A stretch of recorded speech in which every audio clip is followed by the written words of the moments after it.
Astăzi o să facem unboxing la aceste minunate căști Beats Solo 4.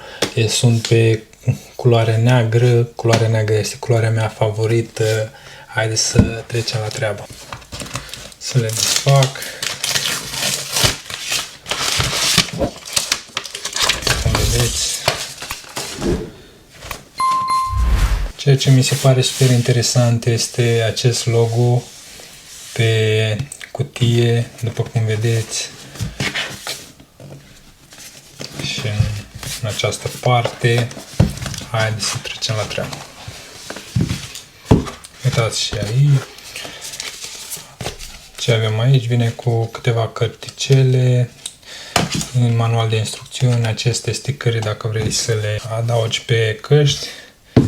Iar aici e la fel ce mi se pare super interesant, acest logo pe această cutie în care se află căștile. Ce mi se pare super interesant mai are este aceasta care poți să le agăți undeva sau poți să le apuci și mi se pare super interesant. Hai să le desfacem.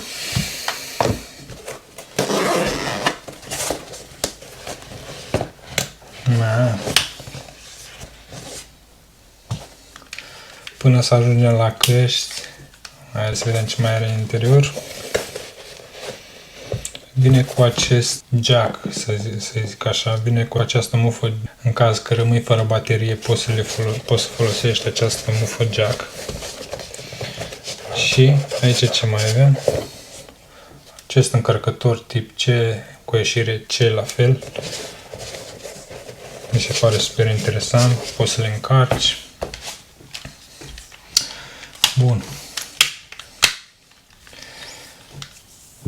Finisajul mi se pare super interesant. Mărimea, la fel, nu sunt foarte mari. Are buton aici pe lateral, poți să-l folosești. Chestia asta că poți să le strângi, poți să le bagi efectiv într-un buzunar la geacă sau mi se pare super interesant. Poți să le ajustezi după cum se vede.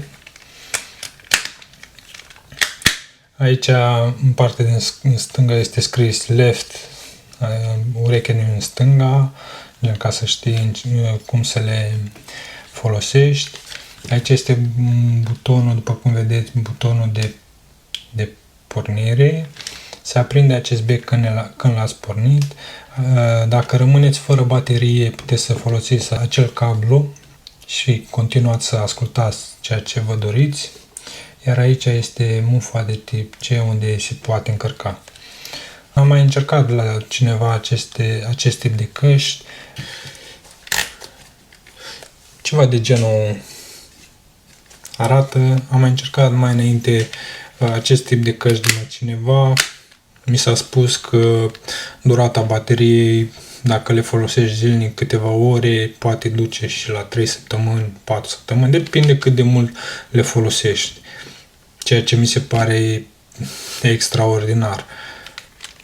Mi se pare interesant acest buton, are foarte multe opțiuni, așadar chiar le ador, calitate-preț le recomand și dacă aveți orice altă întrebare despre aceste minunate căști, nu uitați să lăsați în comentariu. Mi se par geniale și ca și mărime, calitate-preț, nota 9 să zic așa. Probabil mai sunt chestii de îmbunătățit, dar le ador. Acesta a fost videoclipul de astăzi. Dacă ți-a plăcut, nu uita să dai un like, un share sau să te abonezi aici la canalul meu. Până data viitoare, stați aproape!